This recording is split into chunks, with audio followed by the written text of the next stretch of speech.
And this year, we honor William Samuel Long, the first president of Elon College. He was born in 1839 near Graham. He spent his long career as an educator and minister in North Carolina and Virginia. As early as 1870, he proposed the establishment of an institution of higher learning in central North Carolina. He was a member of the provisional board that selected the site for Elon College. As the college's first president, he was also a faculty member and taught Bible, political economy, physical geography, physics, geology, botany, zoology, chemistry, astronomy, mineralogy, physiology, and hygiene. He was president of Elon College until he resigned in 1894, pleading, after 5 years of almost constant thought and unremitting attention to this enterprise. But he remained committed to the progress of this college for the rest of his life. Before Elon College officially opened its doors to students in 1890, a reporter from the Christian Sun asked William Long to comment on this upcoming event, and this is what he said. "I want to see a first-class college equipped and endowed.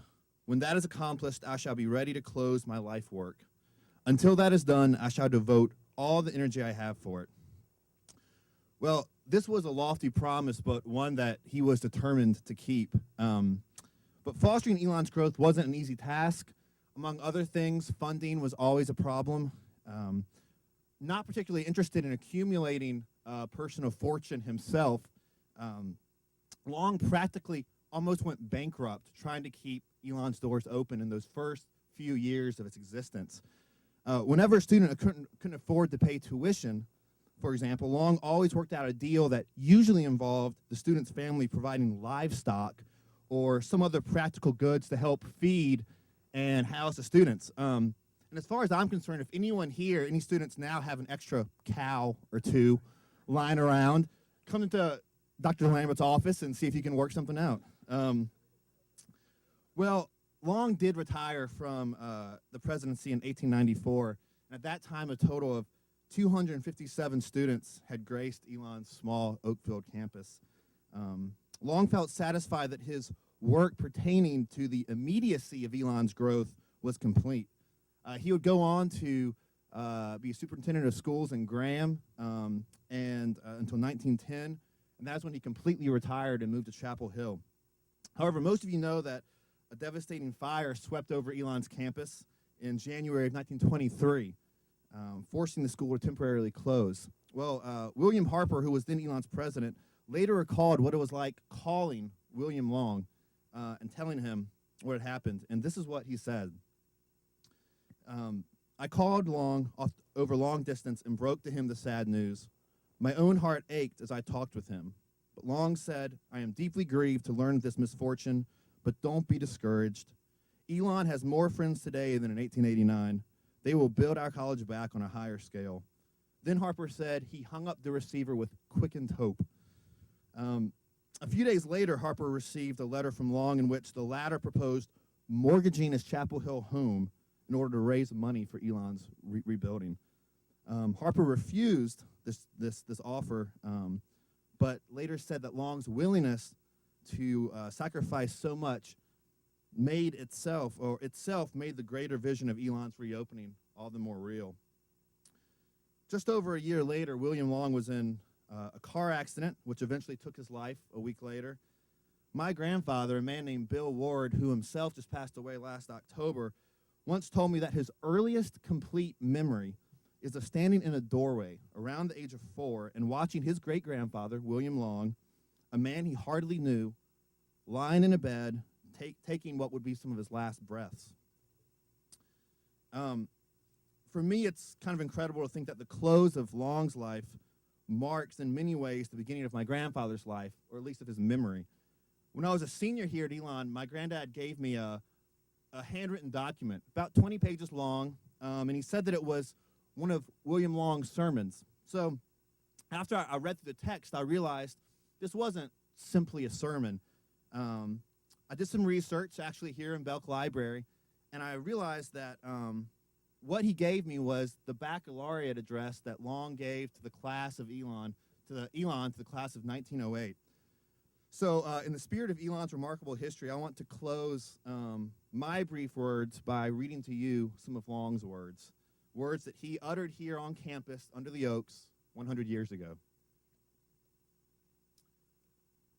This is the truth which invites our attention. Power is a debtor. Power owes. Power is under obligation. And the greater the power, the heavier is the obligation. This proposition involves a principle which finds its proper place at a critical point of life like the present, where preparation is about to emerge into practice. The direction, the effectiveness, and the success of life will turn on the acceptance or the rejection of this principle. In other words, life will be one thing to him who enters it saying, I owe myself to the world, and quite another and a different thing to him who enters it saying, the world owes everything to me. This is the truth which youth will do well to face as it faces the world and steps out from the quiet halls of study to take its place and its part in the world. Culture is obligation, knowledge is debt. The world is creditor, not you. A talent belongs in the marketplace, not in a napkin. Possession is ordinarily conceived as merely having and keeping.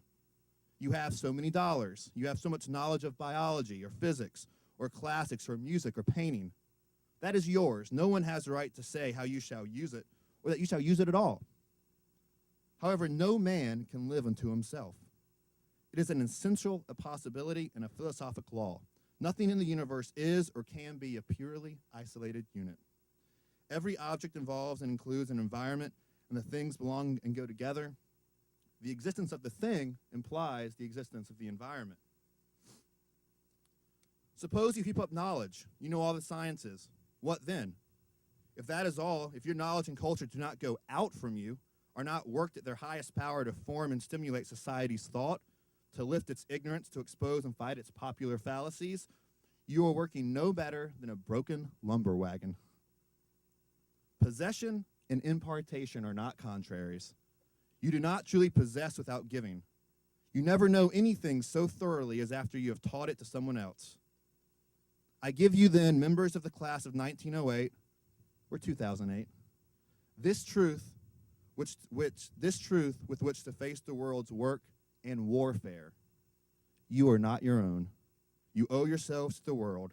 Whatever birth, fortune, or education may have given you, society has a right to draw on it. You are not an isolated unit. Whether you like it or not, you are as truly tributary to society as the hand or the foot or the eye is to the body. Thank you.